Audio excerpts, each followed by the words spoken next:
Welcome back to another episode of the TeleWellness Hub podcast. I'm Marta Hamilton, your host, and today we'll be speaking with Janai Tidwell, a seasoned licensed professional counselor and supervisor, and the visionary in the realm of mental health entrepreneurship. Nestled in the vibrant city of Houston, Texas, Janai oversees two thriving mental health-focused practices. Boasting an impressive 18-year career as a professional counselor, she is deeply committed to both the treatment of her clients and the enlightening education of others on the significance of holistic mental health. I'm so excited to talk to her today and talk a little bit about affordability in counseling and also virtual reality, which Fowler and Tidwell Counseling offer. So welcome, Janai. Thank you so much for joining. Thank you. Thank you so much for having me. I'm excited to be here. So before we dive into the world of virtual reality, which is something I've never talked about on this podcast or even seen myself, it's really cool. I'm very interested in that innovative approach to therapy. I wanted to first ask if you could share with us a little bit about why do you do the wellness work that you do? Yeah, absolutely. So I actually I don't say happenstance, but kind of happenstanced into the world of mental health. Growing up, I always wanted to be a physician. And there was one and only goal, right? If you talk to me as a kiddo all the way through college. And then I had my own experience with mental health, having some issues with depression when I was in med school, and I found myself making the decision of like, okay, do I continue to pursue this, or do I take the time to really focus in on my own mental health journey and kind of get myself back to a good place? So that is exactly what I did. And in that, kind of fell in love with mental health and decided, well, maybe my wellness journey as a practitioner is not so much in medicine, but in mental health. So made a pivot, dived into graduate school, and never looked back. And it has been my focus for almost the past 18, 19 years. Wow, that's incredible. I love asking that question because I'm always impressed by bios and people's experiences. It's just as colleagues, but I love hearing the heart. And that's a big, brave thing to do, to pivot your life like that. It definitely was. Because I had been so focused, laser focused on all those pre-med classes and all of that journey and doing all the extracurriculars to look good in med school eyes. And so there definitely was a moment of, oh my gosh, now what? Like, how do I figure out what it was? And just my experience in taking the time to work on my own mental health really made me appreciate the discipline and the career set of mental health. And it was kind of a light bulb moment, like, oh, well, I can help people this way too. And graduate school, for a lot of us, they say it can be the place where either you learn or you go to self-diagnose yourself. Uh, and I feel like I did a little bit of both, right? And figured out some things that I definitely, was able to implement in my own life to create a better sense of stability, but also then taking all of those nuts and tools into my career. So it was a good one. I love that because, you just sharing just openly, I think does so much for our field. I think a lot of people might be hesitant to go into counseling, to go start working with a therapist. And I think it's so refreshing to just have clinicians share, they're human too. And I think a lot of us have gone through our own experiences with mental health or seeking help or our own transformations that inspire helping others. So I love that you took that experience and now it looks like expanded into years of helping others and having two practices. Yeah, that's really awesome. When I first met with you, I got to learn about something really innovative that you're doing, and I'll share all the links to your practice and details in the show notes. So if you're listening, check those out because I got to see some of the services, including virtual reality work. So I just want to dive into that. What brought that on and what does it look like? I've never done that kind of session either as a client or a therapist or yeah. So talk to us a little bit about that.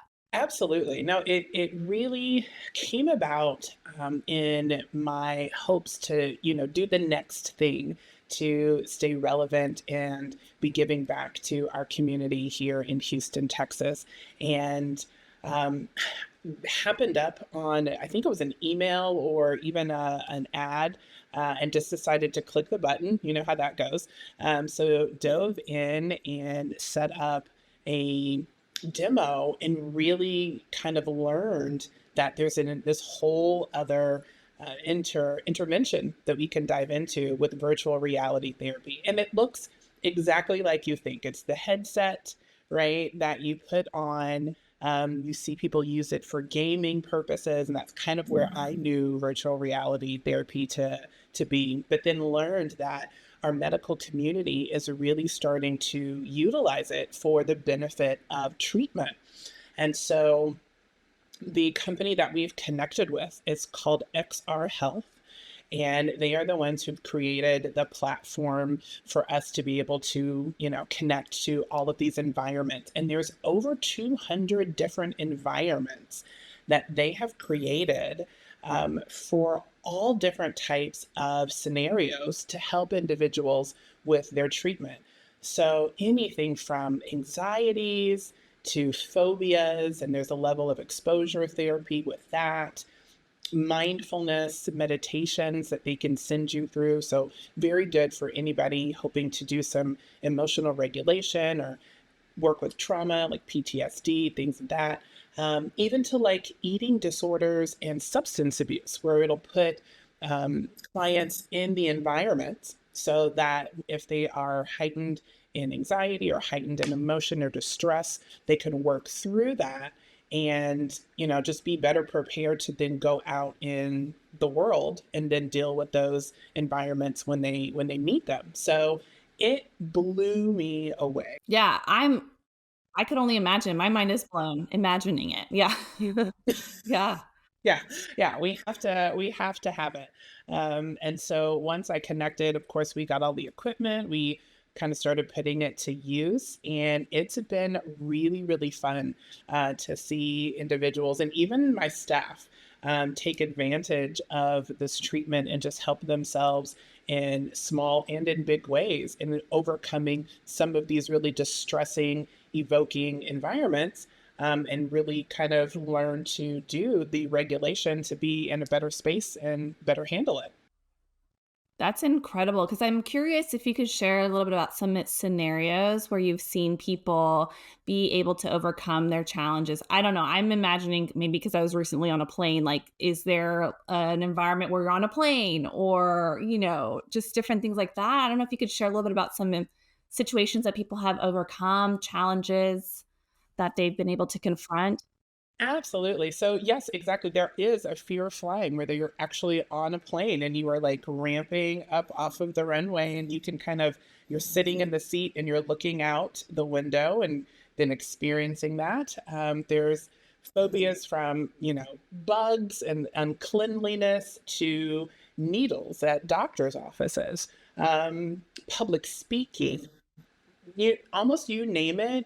It is one of the environments, if it's a phobia or exposure that people are overcoming. And I've had some of my staff, I think, was some of the biggest ones that are some of our biggest success stories. But one of my staff definitely had a fear and phobia of needles. And she happened to be coming on right as this was starting within our practice and like was like, I'll volunteer to be the first. Like she was really excited, yet nervous, but excited to be able to try to tackle this as she had some upcoming medical appointments that she knew were going to be really serious for her. So we kind of just decided to make her our guinea pig for the moment as we all started to get comfortable working with this new technology. And she went through a series of exposing herself to walking into a blood draw center, right? A lab, if you will, kind of going through the scenario and having her blood drawn and working through the breath work. And within the technology, you also get to see the ability to heat map. So, where the client focuses their vision and what areas they focus, it kind of will show you. So, we realize that she tends to do better if she looks away from the phlebotomist or pseudo phlebotomist, taking the blood. So we learned that. So she kind of, looks aside and the blood's being drawn on the opposite hand or arm. She does better and she learned that. And we got her to really decrease her distress levels. I think she started kind of at a level 8 or 9, and we got her down to at least a level 5 to where she felt that she could really kind of conquer this. And it was in a matter of 6 or 7 sessions. Like it was not an extreme amount of time.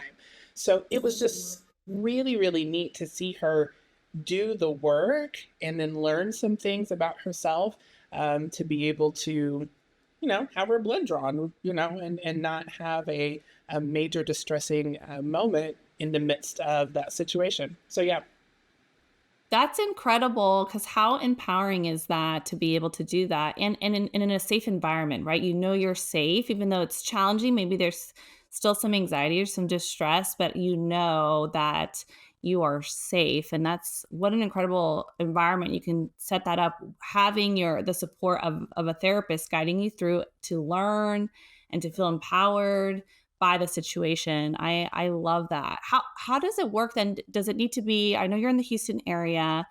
Does a client come in and then the therapist wears the VR to, or are they monitoring what they're looking at? And can they do it if they have their own VR set outside of Houston? Because I know you work with people all out over Texas. So I'm curious the logistics of it. Because, absolutely. you know, No, great yeah. questions. Yeah, great questions. So, the client is definitely wearing the headset. So they've got a 360 view in our room where we do our virtual reality. So literally the client can sit in a chair and turn in a full circle if they needed to or felt like inclined to do so. The therapist is monitoring what's happening on a laptop. So we log into the system, connect the headset with our laptop in the system, and then the client puts the headset on. So the therapist is seeing what the client is seeing kind of at the same time, but on the laptop. And there may be a small, like 1 or 2 second delay, but the therapist is able to see and monitor. And the really cool thing about it is that therapists can change up the scenarios so it feels a little bit more real life and that the client doesn't learn the scenario. So Oh, okay. let's say you're doing a public speaking and one session someone gets up and walks out in the middle of the session, right? That's actually the therapist hitting a button to make that person get up and walk out.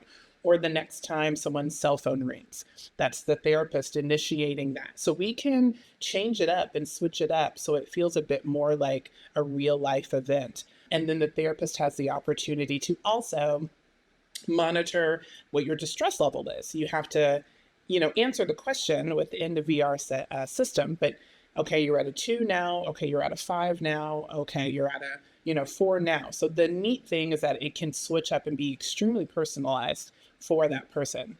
And then in regards to being able to do it remotely, we found more success within our office when people are in person. We do have the capability to do it remotely, but we found it doesn't flow as best. So we can do it if we have to, but we really love for people to be in office in order to take full advantage of the environments. Yeah, no, that makes sense. I love that to have the option. And you mentioned, the public speaking and the needles, but also the mindfulness. My background, I'm also a certified yoga instructor and have done certified certifications in coaching and in addition to being an LPC. And I love mindfulness work and guided meditations and how sometimes people struggle with the imagery, right? If you're doing a guided imagery and to be able to be in the peaceful place with, I don't know, like, could you describe some of the environments? Because I feel like I wonder, you could encounter something stressful, and it sounds like you could follow it with also just being able to learn how to relax and do breath work and be present. Exactly. Yes, it is Yeah. exactly that. We have different environments for either guided meditation or just getting someone in that peaceful, calming place and then walking them through breath work. I was One of my favorite things was the beach. And so literally I was sitting on a beach, and there's water in front of me and there's audio. So you're actually hearing the waves with it as well. And I can look to the side and see people walking and look to the side and saw driftwood. It was amazing. And then there's an underwater kind of scene where you're seeing fish swim by. And there's, I think, a mountain scene where it looks just like you're sitting in a mountainous terrain and it's very calming and soothing. So there's lots of nature scenes. There was one with even a individual sitting across from you, almost as if you're like in some remote jungle type situation and they are guiding you with a sound bowl in front of them. So they're initiating the sound bowl and you're hearing the Oh, sound how bowl and nice. then being prompted to do the breath work. They've come up with some really amazing environments, both, on the distressing side, but then on the mindful calming side as well. It's really cool. I love that, 'cause at what age do you work with, and what age typically uses the VR for therapy? Because I'm imagining maybe someone's hesitant to come in, but you have virtual reality, and that's a cool concept to try out, or kids maybe wanna be able to come in and encounter I'm thinking of so many scenarios I'm sure that you have for environments, but what age typically uses the age group uses the VR set? Absolutely. So we like to kind of start maybe that 10, 11 age range, because they're kind of used to the gaming. They're probably used to some of what those first person games are, is what it kind of looks like when you're in the VR scenario. And there are some adolescent, um, more geared environments for like ADHD and, Oh, mindfulness, wow. things of that nature. So we do have some things very specific for that age range. And then, of course, going up from there. But yeah, 10 usually likes to be where we like to start because there's some level of concept of that gaming first person experience. And then we can help them relate to that, to the VR in therapy. That's really cool. You mentioned ADHD. I hadn't thought of the different areas that VR can help with. What are some diagnoses or some issues that come in that you use VR for? In addition, I don't know if you do it in addition to other therapy work and approaches. If you could share a little bit about that, like who it benefits. Absolutely. So we do it as an add-on to your normal talk therapy. So you may be coming in for talk therapy for, whatever the diagnosis is. And to answer that question, kiddos and teens for ADHD or mood issues, behaviors in classrooms, so behavior modification, things like that, anxieties, depression, PTSD, and trauma. Some traumas will utilize the mindfulness and the deep breathing work to help individuals there. Eating disorders, being triggered for like being maybe in a restaurant or looking in the mirror and having different physiques. And we can change, of course, what the physique looks like depending upon the ethnicity, the sex of the person to kind of help them.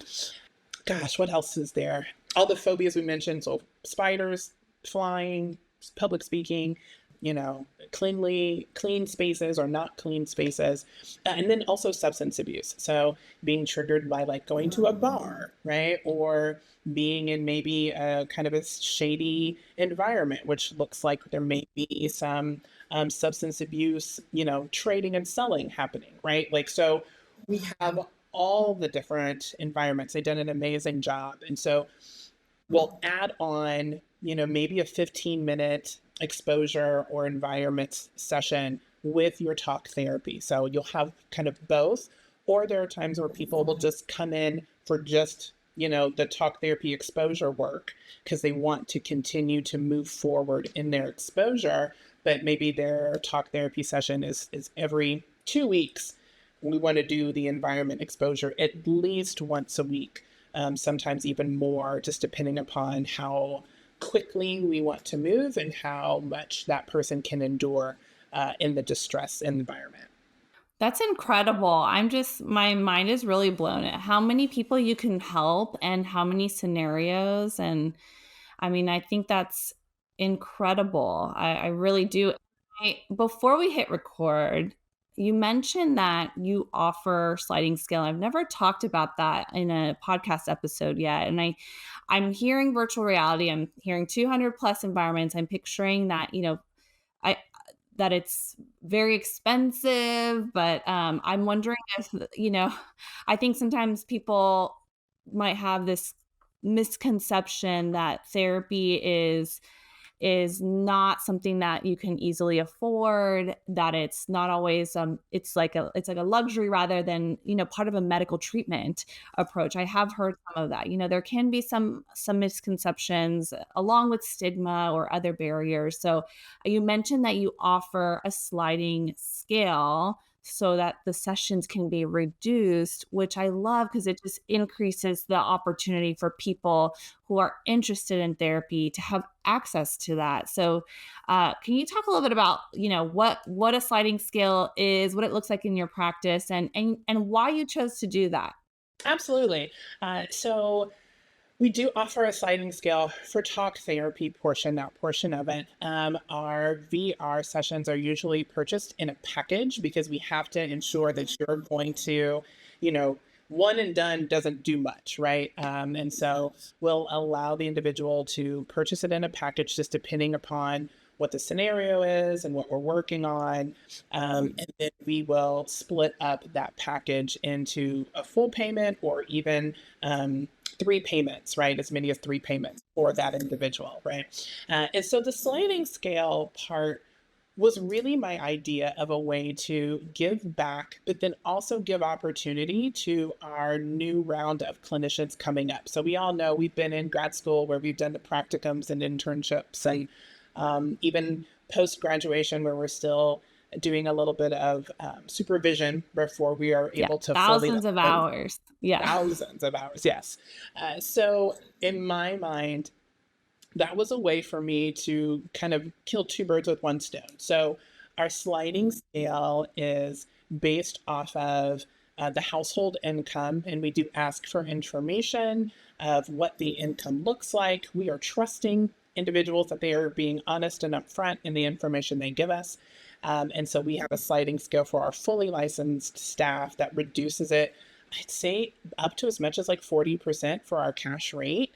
And then even lower than that would be our LPC associates. So those ones who are doing the postgraduate work, and they're at a flat fee, but that is drastically reduced. And then we also have graduate students who are available for as low as $30 a session. And again, it's helping to maybe give treatment to someone who doesn't have insurance or is underinsured, but they still can have access to some level of mental health. But then it's also helping our new generation of clinicians hopefully get some clients, get the practice, get the work, get the exposure, get the training. So I felt like it was a win-win across the board for everyone. I love that because, yeah, I haven't even talked about really LPC supervision because I'm assuming you then supervise them. Are you, since you have that certification? Yes. So yes, they're gaining experience. People have access to clinicians who are supervised by you, and you're the founder of this practice, and they get to hear about your passion and your heart. So I love that. And is that available throughout Texas? The supervision, is that available? Yeah, like the supervision and also the therapy that could be perhaps at sliding scale. Absolutely. Yes. So great point. So yes, supervision, I can supervise anybody within the state of Texas. And as far as the lower cost options, they are also, because my license spans Texas, then those I supervise can see individuals throughout the state of Texas as well. Yeah. I love that because, Texas is an under served state when it comes to mental health, the good majority of our zip codes do not have enough mental health providers to service the community. So I love your heart in like giving back and yes, and supporting the new generation of therapists and people who might not have access. I mean, waiting lists, I think in Texas, since we're both in Texas, I recently came across that the waiting list can be starting at 6 months for affordable, yeah, for affordable access. So I love knowing this so that I can provide you as a referral resource also. Yes, because it's hard. It can be challenging sometimes for people to take the step to seek counseling and then to find out if they don't have insurance or can't afford it, that there's either a long waiting list or, there's a big barrier financially. And I love that you're breaking down those barriers Yeah, to help. Yeah, to help absolutely. transform lives and in innovative ways and affordable ways. And yes, I love that. I love that. How can people connect with you? For those who are listening, they want supervision or they want to try VR or they're in Texas and they want to, or just want to connect with you in general. What's the best way for people to get in touch with you? Absolutely. So our website is fowlerandtidwell.com. So www.fowlerandtidwell.com. So you can definitely find us there. We are also on all of the social media platforms. So you can, F&T Counseling is our handle on Instagram and on TikTok. Fowler and Tidwell is our handle on Facebook, I believe. I think that's right. And so you can find us there. And then, of course, for the professionals on LinkedIn, we are there, Fowler and Tidwell as well. So definitely find us, give us a call, connect with us through our website, and definitely will love to help in however we can, and definitely provide some services to those who are in those rural areas, like you talked about, that are just finding it difficult to find services that are within their price range or within their resources that they can actually handle. We'd love to be of help. Yes. Oh, I love that. Thank you so much, Janae, for joining today, for being a part of our wellness journey. Thank you so much.